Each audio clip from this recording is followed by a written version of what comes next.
Hi everyone and welcome. This is the Apostate Prophet. In today's time, marriage between two people of two different ethnic and religious backgrounds is quite an appreciated thing in some places. In other places it is not. Cultures have different views, unfavorable ones, regarding interfaith marriages, but in Islam, and therefore in the Islamic world, it gets a little bit weird. In Islam, it is not a problem if the man is a Muslim and the woman is a Christian or a Jew, but it is a taboo, unacceptable, a breach of loyalty and honor, and sometimes life, if the woman is a Muslim and the man is a Christian or a Jew or a Hindu or anything. While Muslim activists in the West are trying to tell us that Islam is so misunderstood, that it is actually so tolerant and so beautiful, while moderate Muslims are trying to tell us fairy tales of a woman-loving religion, the reality is far from that. To get to it right away, a Muslim man is allowed to marry a Muslim woman, a Christian woman, or a Jewish woman. Traditionally, marrying Christian and Jewish women is still not preferred, and it is expected that the woman converts to Islam. She is therefore often repeatedly pressured into converting to Islam. The child that comes from such a marriage is supposed to be raised as a Muslim. Many Western women who find themselves in such a marriage don't know this initially, then find themselves confronted with the situation and then don't know what to do. But this is what it looks like. A Muslim man is allowed to marry a Christian or a Jewish woman and is supposed to slowly make her a Muslim. A Muslim man is not allowed to marry a woman who is not a Muslim, not a Christian, not a Jew, like an atheist or a Hindu, for example. The Quran makes that very clear in its typical language. And do not marry idolatresses till they believe in Islam. And indeed, a slave woman who believes is better than an idolatress, even though she pleases you. The idolatress here is a general word for the pre-Islamic pagans, but also other polytheists and people who don't follow Islam, Christianity or Judaism. The premise is basically that Christians and Jews are still kind of monotheists who believe in the one God in a way, but others are enemies of Islam and filthy by the Quran's definition, and therefore forbidden.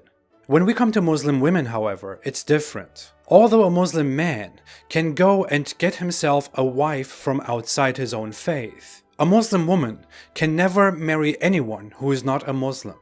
About marrying unbelievers, the Quran uses very sweet words again and makes clear that no Muslim woman can be owned by a non-believer. She can only be the property of a Muslim man. So, bad news, you can't marry Linda Sarsour. Or Ilhan Omar, who would probably prefer her brother anyway. Yeah, a Muslim woman can't marry a Christian or a Jewish man, although the Quran gives the man the privilege to marry Jewish or Christian women. Even if a woman is already married to a non-Muslim and then converts to Islam, her marriage is considered invalid and she can freely marry a Muslim. The reasoning behind this is clear. Islam is supposed to be superior.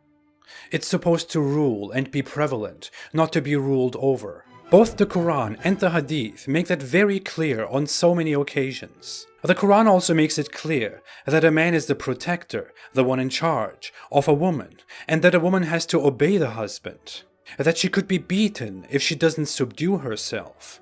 In the Hadith, Muhammad says that a woman belongs to a man, as in that women were entrusted to men, who have to feed them and clothe them.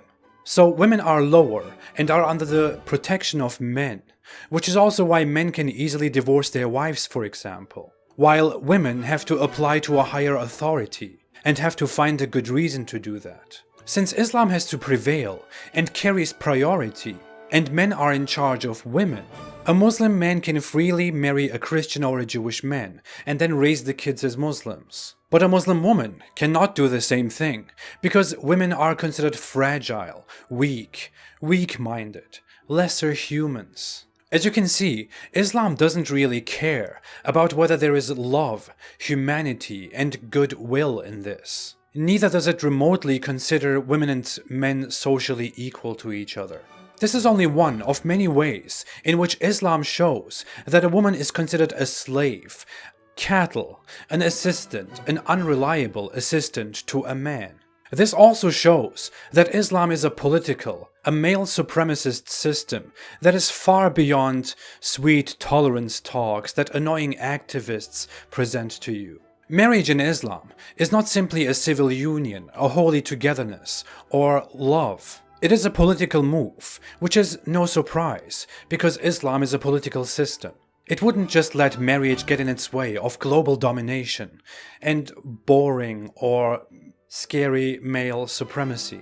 And what it definitely won't do in that case is lose women who are weak and unintelligent, and a man's place of sowing seed to the dirty non-Muslims, who are the worst of creation.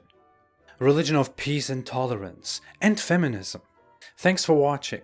If you like this video, don't forget to like, to subscribe, and to share. Most of my videos are not monetized, so if you want to support me and my cause, you can support me on Patreon or on apostateprofit.com. I will be back with much more. Until then, have a great day, and stay away from Islam.